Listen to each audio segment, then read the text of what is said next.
Este es un mensaje del pastor John MacArthur, traducido y predicado en español para el mundo de habla hispana. En esta noche, al continuar en nuestra mirada a lo que la palabra de Dios tiene que decir acerca de la familia, llegamos a la responsabilidad de los padres. Abra su Biblia en Efesios capítulo 6 y versículo 4. Sorprendentemente, cuando el apóstol Pablo, inspirado por el Espíritu Santo, da instrucción a los padres, es solo una oración, un versículo breve. Efesios 6:4. Y vosotros, padres, no provoquéis a ira a vuestros hijos, sino creadlos en disciplina y amonestación del Señor. Tiene usted un negativo y un positivo. El negativo, no provoquéis a ira a vuestros hijos. Obviamente significa trátelos con amor, trátelos de una manera que afirma su afecto hacia ellos para que no se vuelvan hostiles. El positivo, criadlos en la disciplina y amonestación del Señor. ¿Qué es la crianza de los hijos? Muy simple, realmente. Amar a sus hijos para que no estén enojados con usted y criarlos para que lleguen a conocer al Señor. Podría pensar que se habría escrito un libro entero acerca de la crianza de los hijos o que habría habido un capítulo entero acerca de este tema, pero solo es un versículo porque la tarea está definida de una manera tan precisa. Esa instrucción, no provoquéis a ir a vuestros hijos, debe ser entendido, y vamos a esforzarnos por hacer eso en las próximas semanas.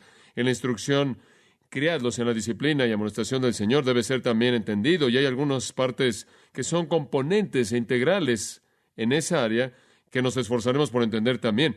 Pero cuán maravilloso es que la responsabilidad entera puede ser refinada a una oración. A pesar de la simplicidad de la instrucción, los padres en la actualidad me parecen estar algo aterrados por el prospecto en sí. Son desafiados por los tiempos en los que vivimos, lo que enfrentamos, y algunos de ellos ven la crianza de los hijos como una responsabilidad aterradora. Y lo es, hasta cierto punto, una tarea seria y desafiante, pero no por las razones que la mayoría de la gente podría sugerir. Si usted hiciera una encuesta con la gente acerca de tener hijos, le podrían decir que realmente se resisten un poco a tener hijos porque es caro. Tiene que tener una casa más grande, tiene que tener un carro más grande o carros, tiene que tener mucha ropa adicional y alimento y tiene que pagar todas sus necesidades médicas en la universidad. Podrían decir, y también toma mucho tiempo, si tiene alguna meta personal o deseo personal o planes personales, los intereses personales en cierta manera toman un segundo plano ante la demanda de los hijos. Demandan mucho y mientras que podríamos pensar que ese tiempo demandante en extremo es solo durante la edad de su infancia, la época de su infancia, conforme crecen, descubrimos que las demandas no decrecen, sino que se vuelven más y más complejas. Algunas personas dirían que la crianza de los hijos es desafiante porque demanda un gran enfoque en las actividades de los hijos. En otras palabras, hay tantas cosas que supuestamente tienen que hacer, tienen que estar involucrados en ellas, que termina pasando tiempo y energía y termina usted en un servicio de taxi interminable para satisfacer todas sus necesidades, y entre más hijos tiene usted, más complicado se vuelve. Y supongo que existen esas cosas superficiales que hacen que la crianza de los hijos hasta cierto grado sea desafiante.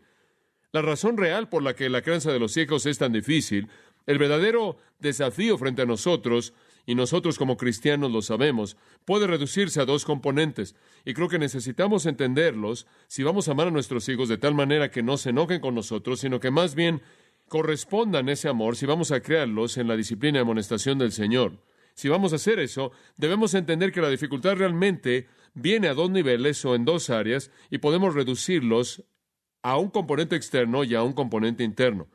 El externo simplemente significa la presión de la sociedad y la cultura que nos rodea. El interno, la presión de la naturaleza del hijo que está dentro de él o de ella. La crianza de los hijos no es difícil porque es caro, no es difícil porque demanda tiempo, no es difícil porque te distrae de tu agenda o de tus metas personales. No es difícil porque se vuelve tan complejo el satisfacer todas las demandas. Realmente es difícil porque hay presiones tan grandes por parte de la sociedad que nos rodea y presiones más pesadas a partir de la naturaleza de los hijos que ellos tienen. Y a menos de que entendamos eso, no vamos a entender en qué consiste realmente la crianza de los hijos. Ahora hay algunos asuntos que la Biblia no toca. No habla de asuntos de sentido común, cosas prácticas, preferencias personales que tienen que ver con cómo cría a sus hijos y cuáles son las técnicas de dar a luz a un hijo y las técnicas de criar a los hijos y todo eso. Las Escrituras realmente no hablan mucho acerca de eso, fuera de que, como le señalé a usted en un mensaje previo, que usted debe disciplinar corporalmente a su hijo cuando su hijo no obedece la palabra de Dios.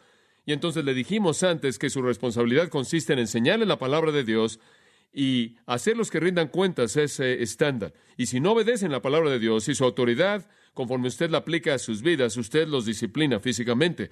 Pero necesita entender los dos grandes desafíos y quiero ayudarle a entenderlos en esta noche. En primer lugar, hablemos del externo. Y con ello me refiero a la cultura que nos rodea. La vida, francamente, ya no es simple. Ya no está centrada en el hogar, ya no está centrada en la familia como una unidad íntima y solo una unidad influenciada marginalmente, que es influenciada del mundo externo. Ya no es una realidad. Hubo un tiempo en lo que eso fue verdad. Hubo un tiempo en el que usted crecía en una granja y básicamente vivía su vida entera ahí. Usted desayunaba con la familia, probablemente iba a una pequeña escuela ahí que estaba cerca de su casa, iba a la escuela con sus vecinos y le enseñaba una maestra o dos del área local. Usted regresaba a casa, trabajaba en la granja, se sentaba en la casa de noche y básicamente era instruido en la vida por esa relación familiar, y ese hogar únicamente era influenciado marginalmente desde afuera por el mundo, y eso básicamente ha sido verdad durante mucho, mucho tiempo. Inclusive las familias que vivían en áreas más urbanas todavía tenían predominantemente una influencia en el hogar y con la familia. Los padres, las iglesias, las escuelas tenían estándares comunitarios que fueron establecidos para la educación de los niños, inclusive para la preparación y crianza de los hijos, y básicamente seguían caminos de incrementos que eran medibles de aprendizaje e incrementos que se medían de ser expuestos a la realidad, que eran apropiados para la edad del hijo y la capacidad del hijo para enfrentar la vida. En otras palabras, habían secretos que los niños no conocían, y era muy importante al criar a los hijos el presentarles o el explicarles esos secretos en momentos razonables para que no fueran golpeados con cosas para las cuales no estaban ni intelectual o emocionalmente listos para poder responder de manera apropiada.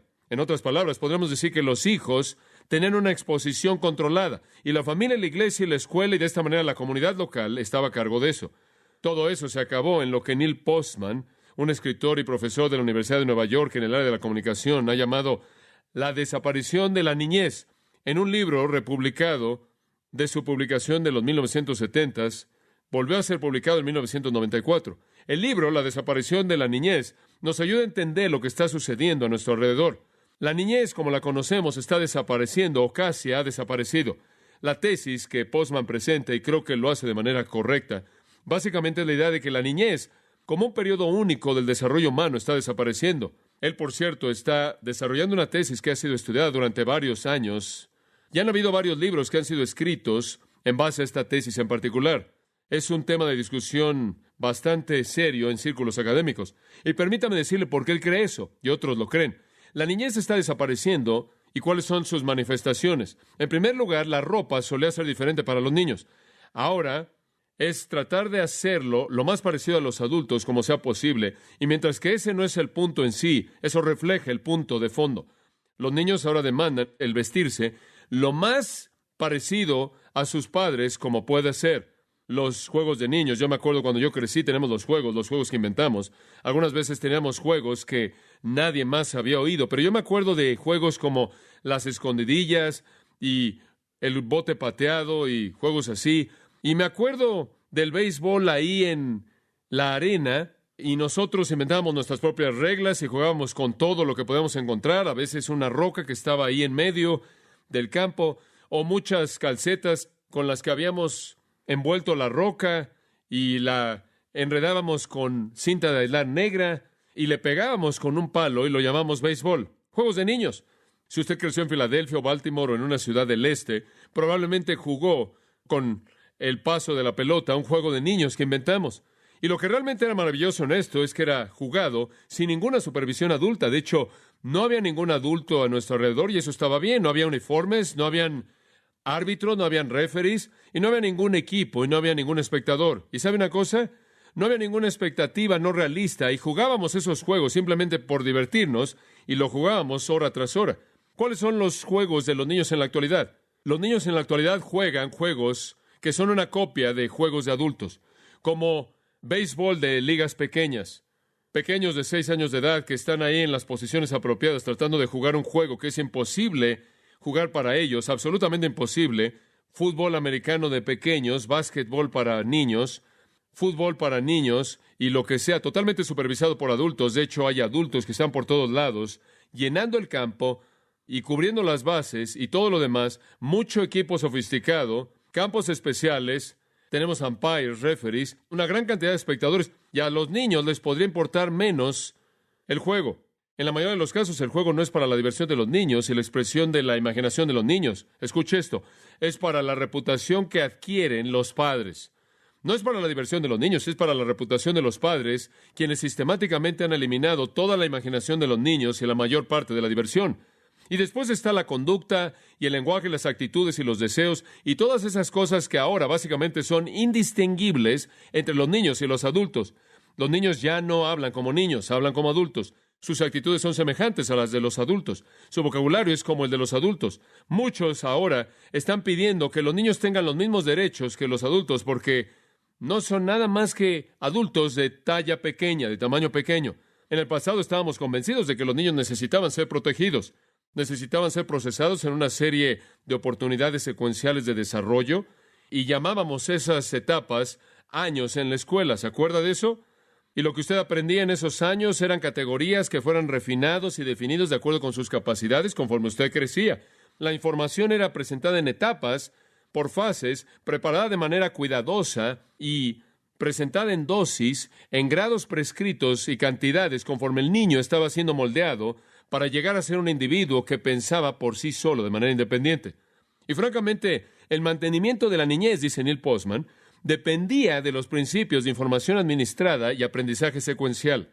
Así es como un niño realmente era un niño, porque un niño solo conocía ciertas cosas, y habían secretos acerca de la vida que un niño todavía no conocía, hasta que llegó un gran invento, los aparatos electrónicos. Antes de eso, los padres y maestros podían decidir lo que los niños oían, lo que veían, y cuándo, en su desarrollo, lo oían y lo veían, pero llegaron los aparatos electrónicos, y con los aparatos electrónicos llegaron los medios masivos de comunicación, por primera vez en la historia humana. Y debido a los aparatos electrónicos, las imprentas fueron construidas, y los libros y las revistas, y después la radio, y después las grabaciones, y después las cintas y los CDs, y después los videos, cámaras, anuncios espectaculares, películas, y particularmente la televisión, todas formas de medios masivos de comunicación modernos, directamente producidos por aparatos electrónicos. Ahora ni siquiera podemos concebir la vida sin aparatos electrónicos. ¿Qué es lo que eso produce? Produce una población sobreexpuesta de manera descontrolada de niños, expuestos de manera excesiva a todo, sin importar algún plano o secuencia. De pronto, en su hogar, sus hijos ya no solo pueden conocer lo que usted y su maestra les dice, pueden prender la televisión y son bombardeados con cualquier información de lo que sea, en cualquier momento y en cualquier nivel. Las computadoras en la actualidad del Internet personalizan lo mejor del mundo y lo peor del mundo para cualquier persona que tenga acceso a ello. Y la secuencia entera educativa, la jerarquía educativa entera, se ha colapsado bajo el peso del video. La televisión no es distinguida en su accesibilidad. Esto quiere decir que la televisión no hace distinción alguna entre un adulto y un niño, en absoluto. Y la televisión está teniendo una influencia enorme en los niños, y a usted le podrá sorprender el saber esto. 3 millones de niños están viendo la televisión todas las noches del año, entre las 11 de la noche y las 11:30 de la noche. 2.1 millones entre las 11:30 de la noche y las 12 de la medianoche. 1.1 millones entre las 12 de la medianoche y la 1 de la mañana. Un número alrededor de 750,000 niños están viendo la televisión entre la 1 de la mañana y la 1:30 de la mañana. Supuestamente el momento en el que la mayoría de los programas de la televisión son para adultos. Neil Postman dice esto, y cito: Podríamos concluir que la televisión erosiona la línea divisoria entre la niñez y la edad adulta en tres maneras. Y todo tiene que ver con su accesibilidad sin distinciones. En primer lugar, porque no demanda instrucción alguna para poder entender su forma. Eso es fácil. Empuja el botón y vela. En segundo lugar, porque no hace demandas complejas ni en la mente o en la conducta. Y en tercer lugar, porque no segrega su audiencia. La televisión, dice Postman, no tiene secretos y por lo tanto no puede haber algo tal como la niñez. Fin de la cita. La niñez es acerca de los secretos, es acerca de no saber. La inocencia es el nivel de inocencia que podemos asignarle a un niño. Ciertamente no inocencia moral, pero inocencia en términos de los diferentes temas de la vida se ha perdido de manera total en este ambiente. Un grupo, y creo que usted podrá entender esto, un grupo, cualquier grupo, simplemente cualquier grupo, está definido primordialmente por la exclusividad de la información que comparten sus miembros. ¿Qué quiero decir con eso? Bueno, si toda persona conociera lo que los abogados conocen, no habría ningún abogado. Si todo el mundo conociera lo que los doctores conocen, no habría ningún doctor. Si todo el mundo supiera lo que los predicadores conocen, no habría predicadores. Y si los niños saben lo que los adultos saben, no hay ningún niño. Entonces están expuestos de manera excesiva a cosas que sus mentes y emociones no pueden enfrentar. Y como consecuencia, se ven expuestos rápidamente a tentaciones inmensas, las cuales no tienen la capacidad de enfrentar. Y bajo el ataque de este mundo corrupto, con sus ideas equivocadas y sus deseos equivocados, y sus palabras equivocadas y sus obras equivocadas, y sus actitudes equivocadas, los niños pueden convertirse en problemas severos para los padres y la sociedad. Están expuestos de manera constante a lo que no pueden enfrentar emocionalmente, lo que no pueden enfrentar moralmente, lo que no pueden enfrentar social o espiritualmente. Y lo que sucede es que no tienen el dominio propio y el autocontrol para enfrentar con las situaciones que se presentan debido a esta información. Hay un declive gradual en la vergüenza y una pérdida gradual de toda la restricción personal. De nuevo, Neil Postman dice, y cito, al tener acceso al fruto previamente escondido de la información adulta, son expulsados del huerto de la niñez. Fin de la cita. Y usted ve la cultura, y usted ve que la cultura entera está moviéndose hacia la homogeneidad de estilo, vestido, lenguaje, alimento. Me acuerdo cuando los comerciales de McDonald's estaban siendo dirigidos a los niños. Ya no más. La ropa, el alimento, el lenguaje, el estilo, los juegos, todo es homogéneo. Y ahora, tristemente, el resultado es trágico. Usted tiene a niños sin la capacidad de enfrentar la información a la que son expuestos, y son expuestos a ideas y actitudes, deseos y conductas que simplemente no pueden manejar. Se vuelven potencialmente problemas sociales severos en el hogar, en la escuela y en la sociedad, y le voy a mostrar eso simplemente mediante estadísticas simples. En 1950, los adultos cometían crímenes serios a una tasa de 215 veces la tasa de los crímenes serios que cometían los niños. Cuando estoy hablando de niños, estoy hablando de niños de 14 años y menores, de acuerdo con este estudio. Estoy hablando de crímenes serios que podrán ser clasificados como asesinato, violación, asalto grave y robo a mano armada. Muy bien, en 1950 los adultos cometieron ese tipo de crímenes serios a una tasa de 215 veces más grande que la tasa de los crímenes de los niños. Por cierto, quizás le gustaría saber que en 1950, en Estados Unidos de Norteamérica, hubieron 170 niños arrestados por crímenes serios a lo largo del año entero, 170, lo cual, como porcentaje de los crímenes, es .0004. Los niños no cometían crímenes, pero eso ha cambiado. ¿Cómo es que usted va a restringir a un niño en un mundo de adultos no restringidos cuando los niños saben todo lo que los adultos saben? Para 1960, entre los 50 y los 60, la televisión vino. Los medios masivos de comunicación electrónicos comenzaron a tener su impacto. Las cosas comenzaron a expandirse y el mundo comenzó a estar disponible. Parecía una época inocente, pero aquí hay una estadística interesante. Ya para 1960, los crímenes serios de adultos fueron cometidos solo en una tasa de 8 a 1 veces comparada a los crímenes de los niños. Fue de 215 a 1 a 8 a 1 en 10 años. Ya para 1980, la tasa fue 5 a 1. Entonces, entre 1950 y 1980, hubo un incremento de 11,000% en los crímenes cometidos por los niños de edad de 14 años y menores. Y cuando estoy hablando de crímenes serios, hubo un incremento del 8,300% en crímenes menos serios.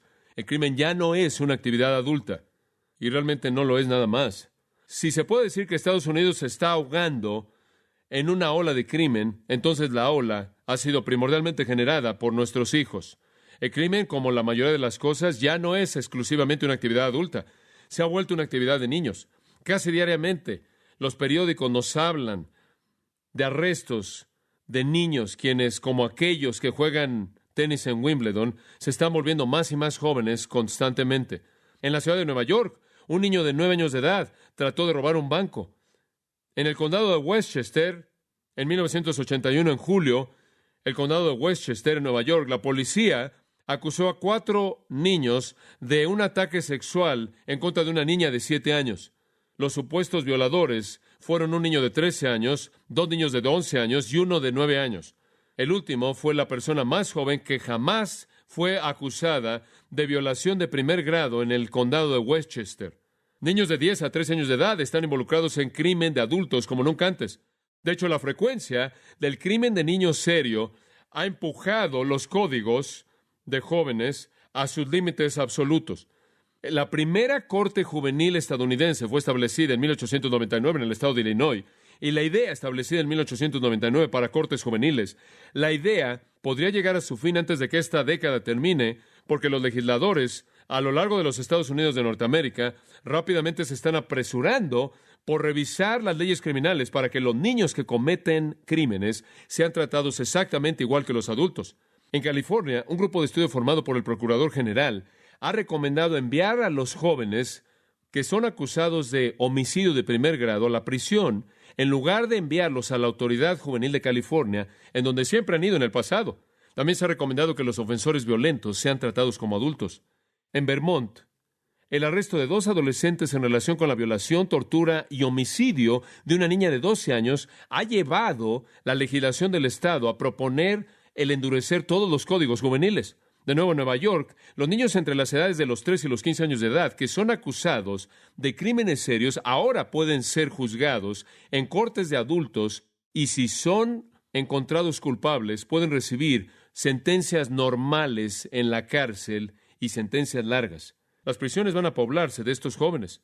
En Florida, Luisiana, Nueva Jersey, Carolina del Sur, Tennessee, las leyes han sido cambiadas para que sea más fácil transferir a niños entre las edades de los 3 y los 15 años de edad a cortes criminales de adultos si el crimen es lo suficientemente serio. En Illinois, Nuevo México, Oregón y Utah, la privacidad que normalmente rodea los juicios de los jóvenes ha sido eliminada y los reporteros de periódicos ahora de manera regular pueden asistir a todos los juicios. Están siendo tratados como adultos porque están actuando como adultos. Este cambio sin precedentes, tanto en la frecuencia como en la brutalidad de los crímenes de los niños, indica que el concepto de la niñez rápidamente se está resbalando de nuestras manos. Nuestros niños viven en una sociedad cuyos contextos psicológicos y sociales no enfatizan las diferencias entre los adultos y los niños. Conforme el mundo adulto se abre a sí mismo en toda manera concebible a los hijos, a los niños, inevitablemente van a imitar la actividad criminal adulta, no solo actividad criminal adulta, sino inmoralidad adulta. Y una de las consecuencias de esto ha sido un incremento en los embarazos de adolescentes. Todos sabemos esto. Continuamente está creciendo el número de partos de adolescentes, particularmente en las edades entre 13 a 17 años de edad. Millones de bebés nacen cada año de manera ilegítima a jóvenes adolescentes. Bebés nacen, leemos ocasionalmente a niñas de 12 a 13 años de edad. El alcohol, las drogas, obviamente una gran parte del consumo de estas cosas es por parte de los niños. Las estadísticas son asombrosas. No voy a leerlas todas. Ustedes están conscientes de estas. Entonces tenemos un problema inmenso aquí. Tenemos una generación de niños que ha sido expuesta de manera excesiva, que tienen que ser tratados como adultos porque tienen toda la información adulta. En lugar de que los padres traten de controlarlos, a los padres se les ha dicho, nunca disciplines corporalmente a tu hijo, nunca disciplines a tu hijo. Y si algo está mal con tu hijo, tienes que entender lo que es el problema. Y el problema no es pecado, el problema es una falta de autoestima. Entonces lo que tiene que hacer usted es alimentar el orgullo de ellos. Ahora este desafío inmenso que se presenta a la crianza de los hijos desde afuera es multiplicado por un desafío aún más inmenso que es presentado a la crianza de los hijos desde adentro, lo interno. Vayamos a eso. ¿Qué quiero decir con eso?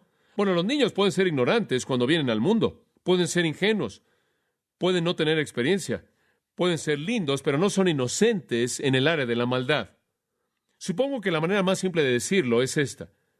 La semilla de todo pecado conocido está plantado en las profundidades del corazón de todo niño.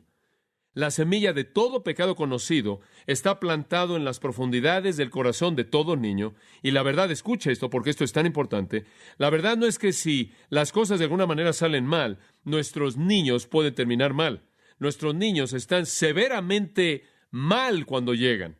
No es que si las cosas no funcionan como queremos, nuestros niños pueden desviarse espiritualmente y pueden terminar desviándose moralmente, sino que más bien, escucha esto, el impulso para desviarse espiritual y moralmente, el impulso a pecar está incrustado en sus naturalezas y es la motivación primordial.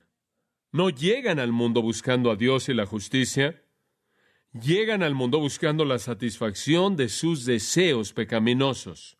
Escuche, todo lo que se necesita para la cosecha trágica es que a los niños se les permita expresar sus peores deseos. Hablamos de asesinos en serie todo el tiempo y siempre están haciendo cosas acerca de ellos en la televisión. Hablamos de pederastas, del crimen horrible, de abusar de niños, violadores, de perversiones homosexuales, de una conducta criminal crónica de por vida. Y la gente siempre está haciendo la pregunta, ¿qué les pasó a ellos cuando eran jóvenes? ¿Qué les hicieron sus padres?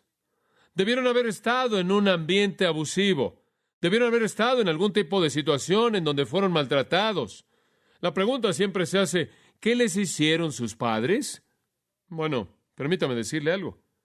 Los asesinos masivos, los pederastas, los violadores, los pervertidos, los criminales de por vida, no son el producto de lo que sus padres les hicieron. Son el producto de lo que sus padres no les hicieron. Si usted está corriendo por todos lados tratando de encontrar algún acontecimiento traumático en la vida de Jeffrey Dahmer, cuando él fue un niño, quizás no lo encuentra. Ahora, ¿cómo explica usted a un caníbal, homosexual, homicida? ¿Qué le hicieron? Esa no es la pregunta. La pregunta es, ¿qué es lo que no le hicieron? Porque la Biblia dice, la necedad está ligada al corazón del muchacho, mas la vara de la corrección la alejará de él. Como puede ver, lo que sucedió es que simplemente siguieron el curso natural de su naturaleza pecaminosa. Es aterrador, porque conforme la gente trae estos pequeños réprobos al mundo, por muy adorables que sean, y no tienen compromiso en absoluto con criarlos en la disciplina y amonestación del Señor, y ningún compromiso con usar la vara, simplemente están permitiendo que los niños den expresión total a su depravación, y lo que vamos a tener son desastres adultos, si no es que vamos a tener desastres de niños. No es que los asesinos masivos y los pederastas que matan a niños fueron hechos así por sus padres. ¿Sabe usted que muchos de ellos no tuvieron influencia paternal? Muchos de ellos fueron niños que no tuvieron ni padre ni madre. Como puede ver, el problema es que llegaron a ser lo que eran potencialmente en el nacimiento porque nunca fueron instruidos ni restringidos. Inclusive más que eso, nunca se convirtieron. En el Salmo 58, y simplemente le voy a leer un par de salmos porque creo que son muy importantes como una piedra de toque para que entendamos esto. Salmo 58, versículo 3 dice esto: Desde la matriz se apartaron los impíos, y estos que hablan mentiras se desvían desde el nacimiento. Tienen veneno como veneno de serpiente. ¡Wow! Son pequeñas serpientes. Veneno de áspides está bajo sus labios. Y son impíos cuando salen del vientre, son mentirosos desde su nacimiento. Eso se llama depravación total, si usted está buscando una categoría teológica para eso. En el Salmo 51 y versículo 5, David dice: He aquí en maldad he sido formado y en pecado me concibió mi madre. Él no quiere decir que él fue un niño ilegítimo, no lo fue. Lo que quiere decir es que desde su concepción hasta su nacimiento, él era inicuo. Y permítame decirle algo, entender la depravación total de sus hijos es el cimiento más importante práctico de toda la crianza de los hijos. Y usted puede controlar hasta cierto punto a personas depravadas al enseñarles moralidad y castigarlos de una manera apropiada, de una manera amorosa, no obstante de una manera firme. Usted puede controlar a sus hijos, pero en últimas, lo que usted debe buscar es verlos pasar de la oscuridad a la luz, ¿verdad? Usted debe buscar que su corazón sea transformado para que en lugar de que amen su pecado, amen la justicia. En lugar de que quieran dar rienda suelta a sus deseos malos, quieran expresar de manera plena lo que honra a Dios. Todo este análisis psicológico de estos criminales, tratar de entender lo que alguien les hizo, no entiende la verdad. No es lo que alguien les hizo, es lo que alguien no les hizo. Nadie quiso enfrentarlos. Nadie quiso confrontar su impiedad.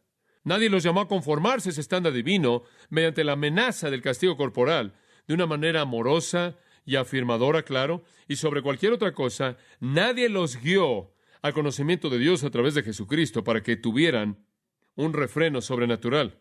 ¿Realmente tiene poca consecuencia lo que usted hace con sus niños en términos de los asuntos prácticos? ¿Qué pequeñas agendas le impone usted o no les impone? Ese no es el punto.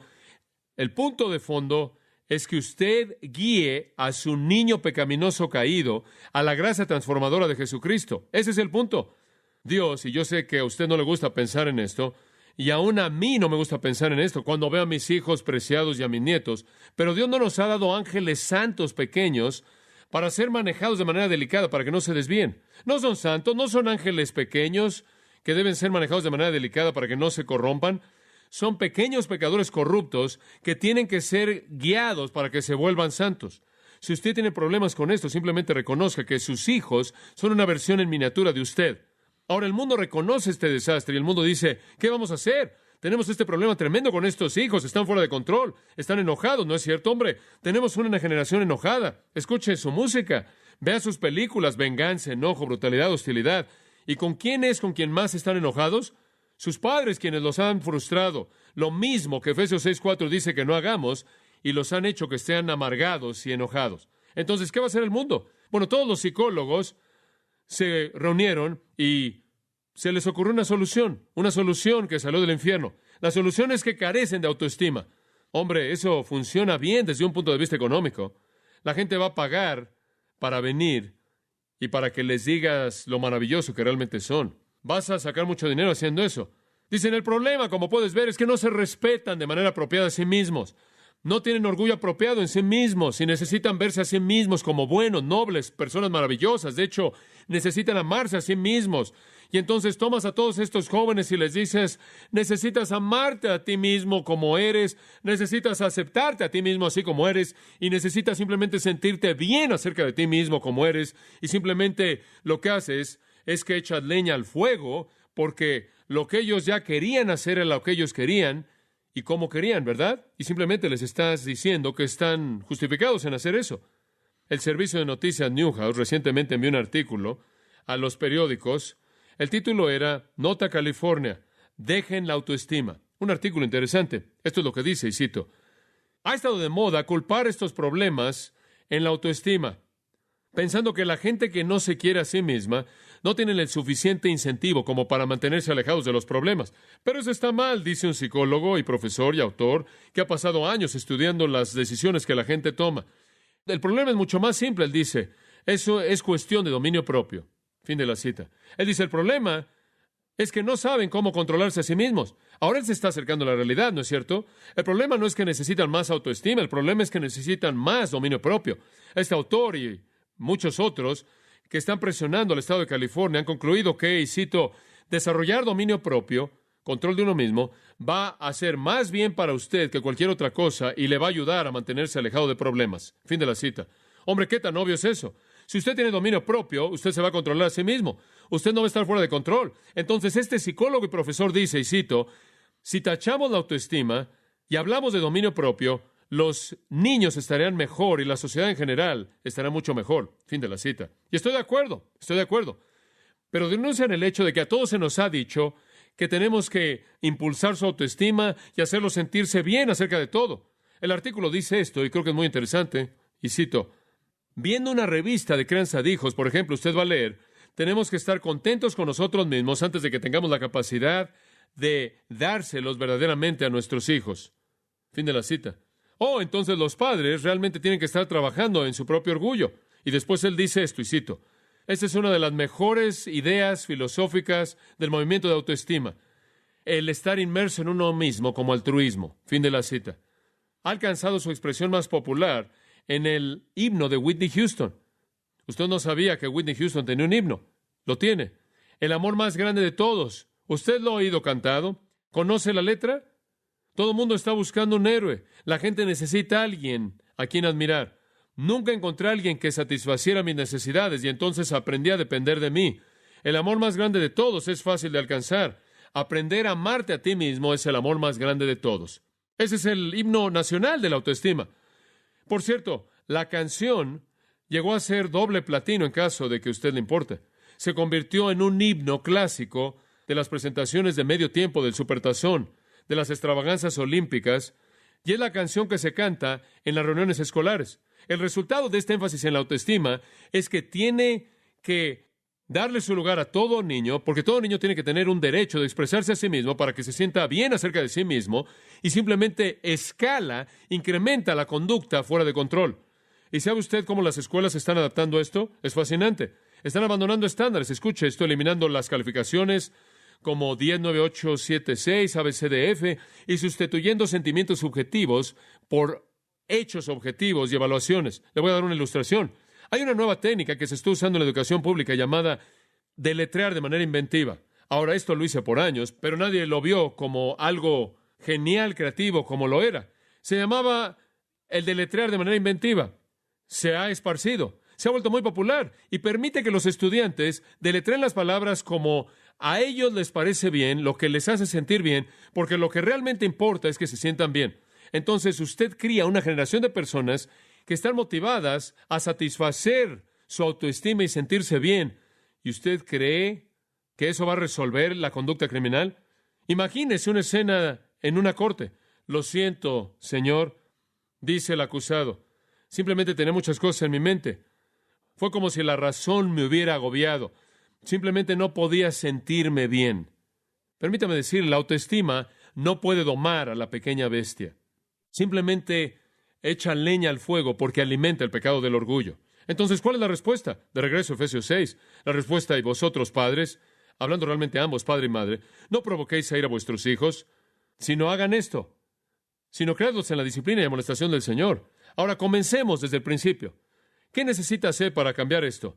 Tiene este mundo externo que viene en contra de ellos. Tiene esta corrupción interna a la que se le permite dar rienda suelta y ambas están chocando en consecuencias trágicas. ¿Y cuál es su trabajo? Su trabajo consiste en enseñarle a ese pequeño la ley de Dios y guiarlos al conocimiento de Jesucristo, ¿verdad? Usted es un evangelista en su hogar. En primer lugar y sobre cualquier otra cosa, usted es un evangelista. No es lo que usted hace con sus hijos lo que los hace que se desvían.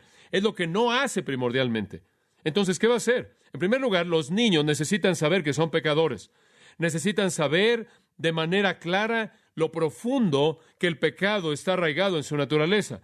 Necesitan ser enseñados que sentirán impulsos que están mal y son ilegítimos y deshonran a Dios y son una muestra del hecho de que están separados de Dios. Y se les necesita mostrar de manera clara las consecuencias de ese pecado. Y cuando hablo de eso, estoy hablando de que pierden la bendición, dificultad en la vida, muerte e infierno eterno. Los niños necesitan saber eso. Los niños necesitan ser evangelizados con la verdad del pecado, la verdad de la muerte, la verdad del infierno. Cuando usted predique el Evangelio, cada vez que usted predique el Evangelio realmente a cualquier persona, tiene que ser 75% por lo menos ley y juicio y 25% gracia y perdón, ¿verdad? Porque usted no puede predicar gracia y perdón si la gente no entiende la ley y el juicio. Los niños necesitan conocer mucho más que saber que Jesús quiere ser tu amigo. Necesitan saber acerca de la ley de Dios. Necesitan saber que si la han violado, que no tienen capacidad en ellos para guardarla, para agradar a Dios. Pueden guardarla externamente porque usted lo forza, pero sus corazones tienen que ser transformados o morirán y perecerán en el fuego eterno. No hay una manera diferente de evangelizar a un niño, de evangelizar a cualquier otra persona. Una de las cosas por las que estoy tan agradecido en mi vida es que tuve el privilegio de que mis hijos se sentaran a mis pies mientras le predicaba a adultos. Ellos entienden el Evangelio que yo le predico a toda persona y es el Evangelio que se aplicó a ellos. Si yo prediqué acerca de la ley y el juicio, lo oyeron. Si prediqué del infierno, lo oyeron. Cuando prediqué de la gracia, lo oyeron. No hay otro mensaje para ellos. No hay un mensaje más suave. Jonathan Edwards dijo, que cuando él le predicaba a niños, a él le gustaba predicar del infierno, porque él dijo, es más fácil aterrar a un niño que a un adulto al presentarles cosas aterradoras. Los niños deben estar aterrados acerca del castigo eterno, ¿no es cierto? Es una realidad aterradora. Los niños son más susceptibles a esos terrores y también son más susceptibles a las glorias hermosas del cielo. No deje eso afuera. Son más susceptibles a la verdad y son más susceptibles al error, ¿no es cierto? Su pequeño niño sale marchando a la escuela y en la mayoría de los casos cree lo que cualquier autoridad les dice. Es más fácil cuando son niños guiarlos a la verdad, así como lo es guiarlos al error. Sus niños necesitan saber que Dios está enojado con el impío todos los días y eso los incluye a ellos. Él está enojado con ellos, Él está enojado con su pecado, Él está muy enojado con el pecado de ellos y Él los va a castigar en el infierno si no son perdonados a través de la fe en Jesucristo. Necesitan entender eso.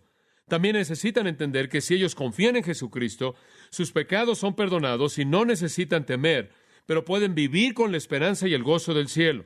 Entonces la primera tarea de un padre es buscar de manera vigorosa la salvación eterna de sus hijos. Ahora, permítame resumir algunas cosas. Recuerde, sus hijos son ignorantes del evangelio que salva. Usted tiene que decírselos. Son pecaminosos y carecen de un temor sólido de las consecuencias de su pecado. No lo tienen. Usted puede reforzar eso mediante la consecuencia que usted le trae cuando ellos violan la ley de Dios, la cual usted aplica a ellos en su familia. Sus hijos son egoístas y están centrados en sí mismos, son orgullosos, anhelan el placer mundano, son frívolos y no les importan las cosas serias, son influenciadas por el mundo que los rodea y son afectados seriamente por amigos malos. No pueden entender las bendiciones de la salvación, no pueden entender los gozos de la conversión a menos de que los vean en la vida de usted. Entonces, guiar a sus pequeños a Dios es una tarea monumental, pero es una emocionante. ¿Debemos abreviar el mensaje cuando le enseñamos a los niños el Evangelio? No hay una razón bíblica para hacer eso. Debe usar terminología que puedan entender. Debe ser muy claro y muy paciente al comunicarles el mensaje. Usted no debe ahogarlos en un mar de palabras. No debe aplastarlos bajo el peso de algún tipo de argumento complicado, pesado. Pero cuando las Escrituras hablan de cómo evangelizar a sus niños y cómo enseñar a sus niños, el énfasis se encuentra en ser detallado. ¿De dónde saca eso usted? Escuche Deuteronomio 6 y 7. Y estas palabras que yo te mando hoy estarán en tu corazón, y las enseñarás a tus hijos y hablarás de ellas cuando te sientes en tu casa y cuando vayas por el camino y cuando te acuestes y cuando te levantes. En otras palabras, de manera constante usted debe estarles enseñando la verdad acerca de Dios y acerca del juicio, acerca de la gracia y del perdón y la salvación. Cuando se levanta, cuando se sienta, cuando se acuesta, cuando va por el camino, sea detallado. Pero no tiene que ser confuso y complejo, pero tampoco debe ser demasiado simplista. Los niños no pueden ser salvos hasta que tengan la suficiente edad como para entender el Evangelio de manera clara y someterse a él con fe genuina.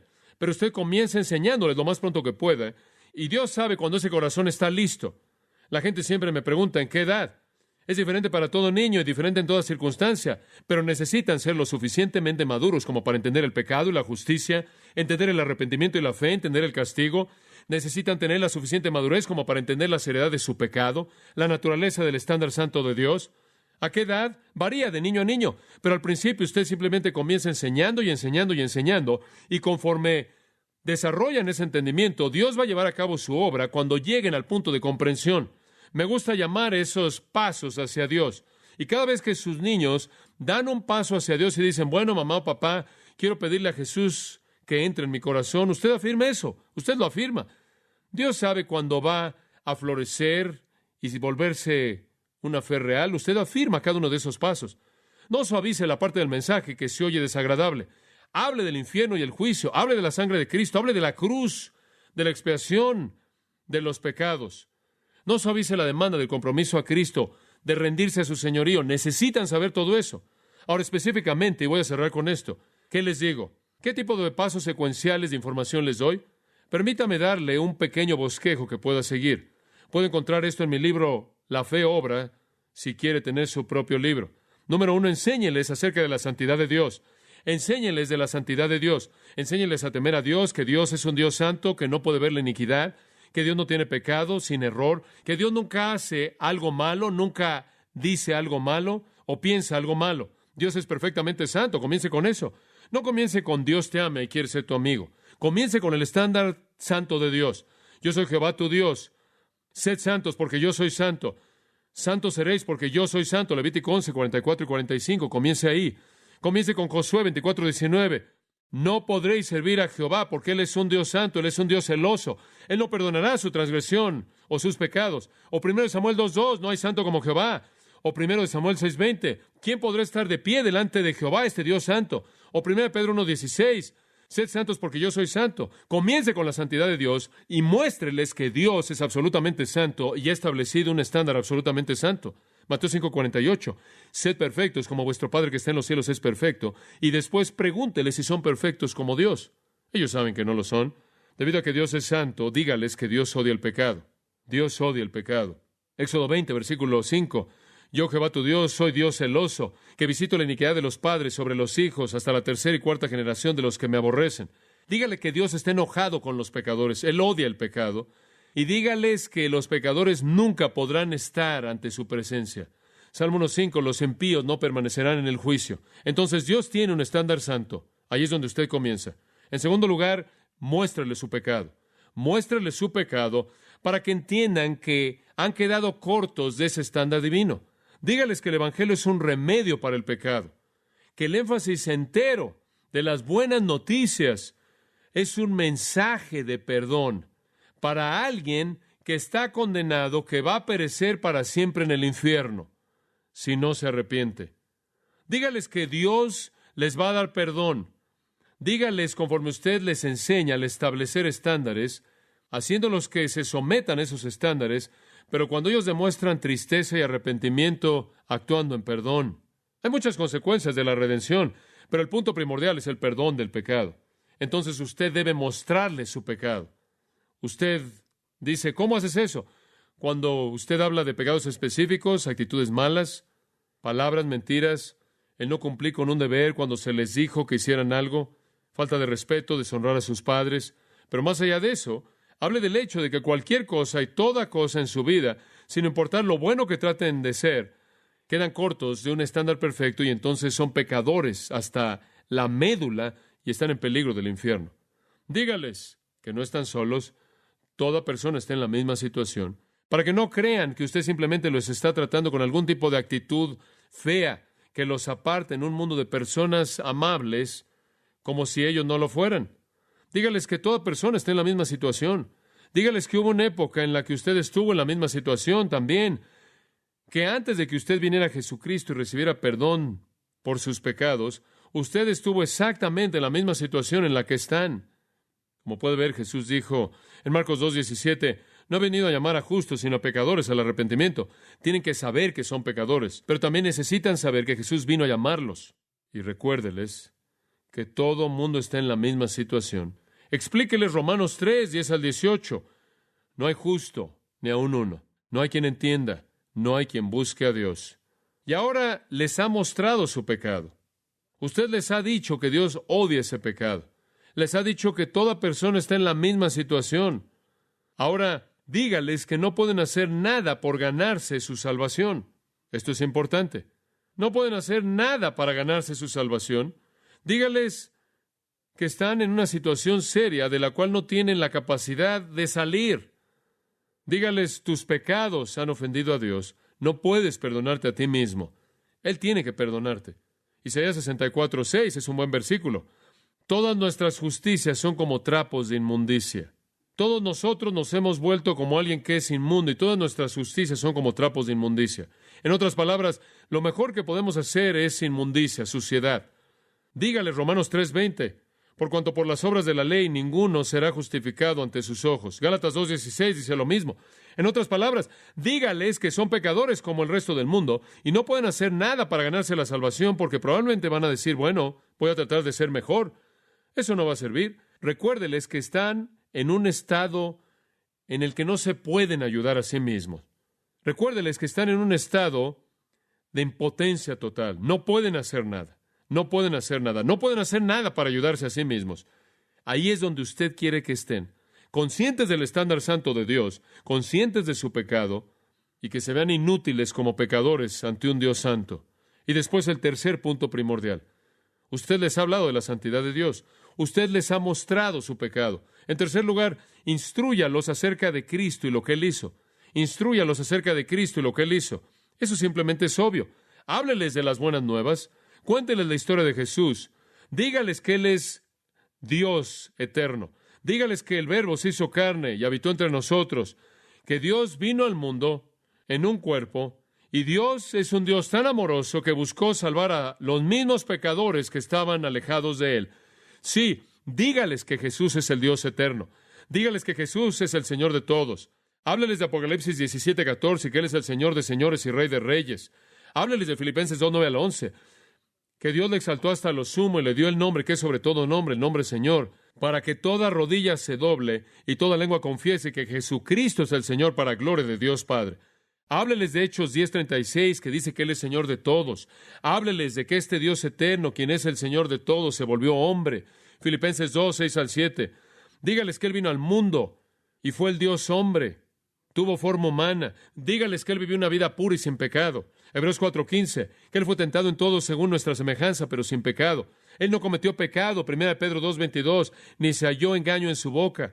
1 Juan 3:5, en Él no hubo pecado, en Él no se halló pecado. Dígales que el Dios eterno, quien es Señor sobre todos, se volvió hombre y fue una persona absolutamente perfecta, sin pecado. Y después dígales que Él se volvió el sacrificio por nuestros pecados. Me encanta ese versículo, 2 Corintios 5:21. Al que no conoció pecado, por nosotros le hizo pecado, para que fuésemos hechos justicia de Dios en Él. Dígales que Jesús se volvió el sacrificio por nosotros, que Él recibió la ira de Dios. Dígales que Él derramó su sangre y murió como expiación por nuestro pecado. Y en su muerte en la cruz, o por su muerte en la cruz, un camino de salvación para los pecadores fue provisto. Explíqueles que Él murió llevando nuestros pecados. Y después hábleles de la resurrección. Dígales que Él fue entregado por nuestras transgresiones y resucitado para nuestra justificación. Romanos 4:25. Dígales que Él salió vivo de la tumba para mostrar que Él de hecho había pagado por nuestros pecados y había satisfecho la justicia de Dios, conquistó el pecado, conquistó la muerte y conquistó a Satanás. Cuénteles la historia de Jesús, no solo las historias pequeñas acerca de sus parábolas o sus encuentros con los hombres. Cuénteles la historia primordial. Y después el cuarto énfasis. Hábleles de lo que Dios pide de ellos en respuesta. ¿Y qué es eso? Una fe arrepentida en una frase. Arrepentirse y confiar en Jesús como Señor y Salvador. Hábleles de Hechos 17:30. Dios ahora manda a todos los hombres en todo lugar que se arrepientan. Arrepentíos y volveos a Dios, dice en Hechos 26:20. Dígales que se vuelvan de su pecado y le pidan a Dios que los perdone a través de Cristo. Dígales que confíen en Jesús, que crean que Él murió por ellos y que Él los salvará. Hechos 16:31.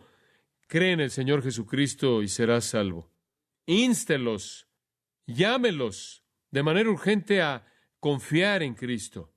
Dígales que buscan al Señor mientras que Él pueda ser hallado y que no lo pospongan. Ruégueles para que se reconcilien con Dios de esta manera. Dice usted, bueno, ¿desde qué punto de su niñez haces esto? Desde una edad temprana.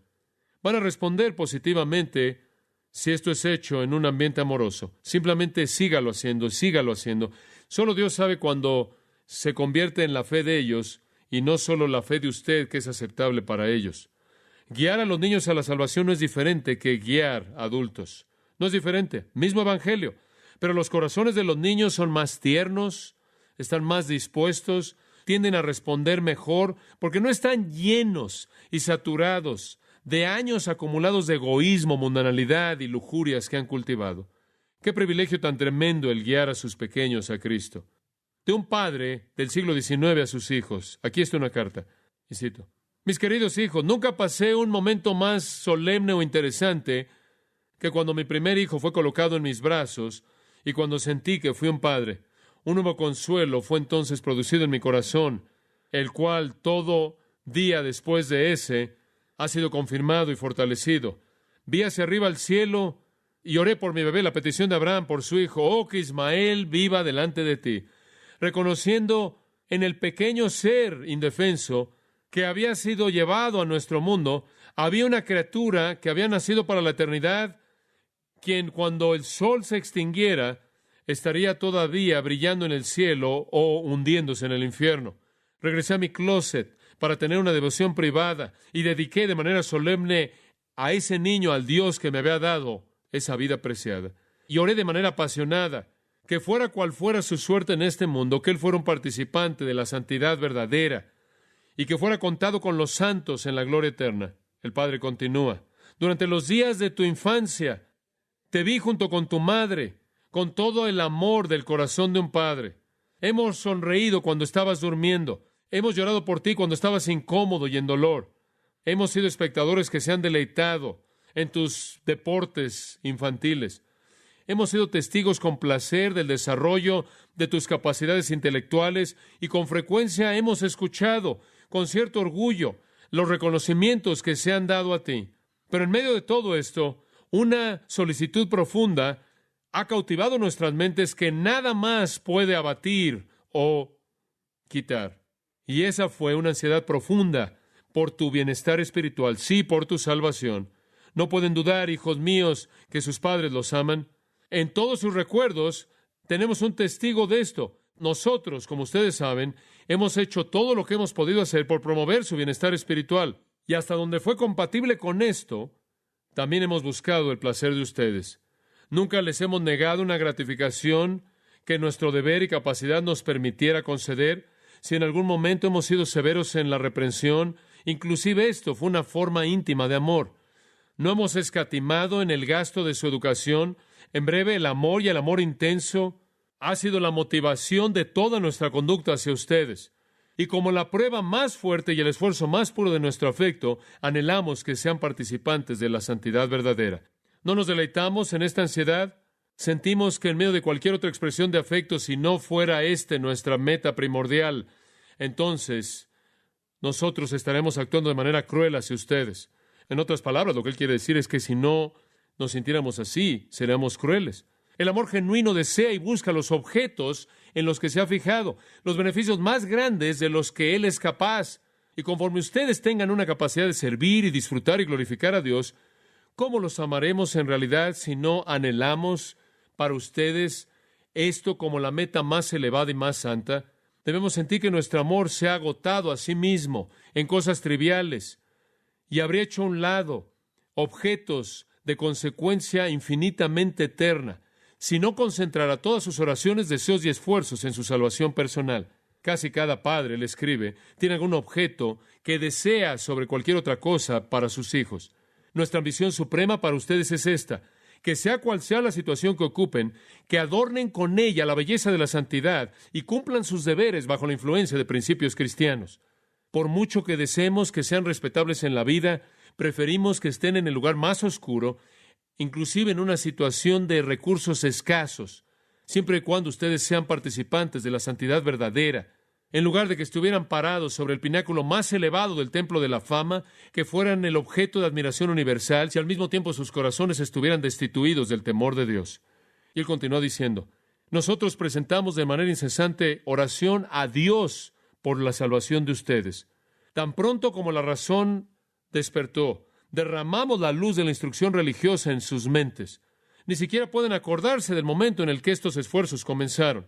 ¿No los hemos instruido y amonestado y advertido y alentado conforme les abrimos el camino estrecho que lleva a la vida eterna?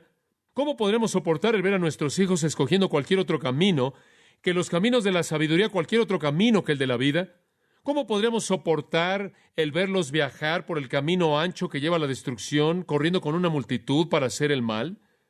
Oh Dios, escóndenos de este espectáculo triste en la tumba. Y cuando llegue el tiempo, llévanos a nuestro descanso. Sácanos antes de que lleguemos a ver eso. ¿Cómo amargaría nuestros últimos momentos y llenaría de espinas nuestras almohadas el dejarlos a ustedes en la tierra en un estado no convertido, siguiéndonos a la tumba pero no al cielo? O si fueran llamados a morir antes de nosotros, ¿cómo podríamos estar de pie, observando, sin un rayo de esperanza para nuestros espíritus miserables? ¿Cómo podríamos tolerar el pensamiento aterrador de que al momento después de que ustedes hubieran recibido nuestra atención amable, serían recibidos en los tormentos que no terminan ni son mitigados? Así termina su carta. La mayor tarea que usted tiene como administrador de sus hijos es trabajar, orar, llevarlos al conocimiento de Cristo.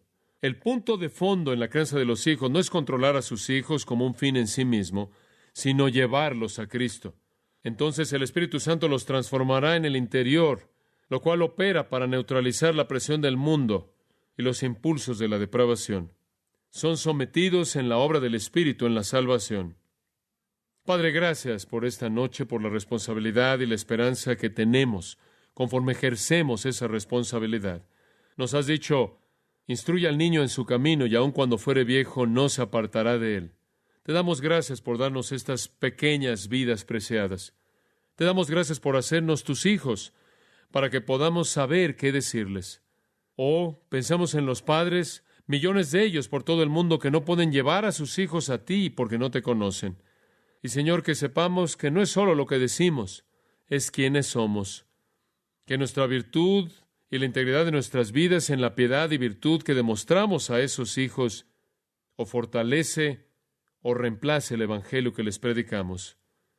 Que de manera amorosa, tierna, amable, paciente, con gran perdón y entendimiento, llevemos a nuestros hijos a Cristo.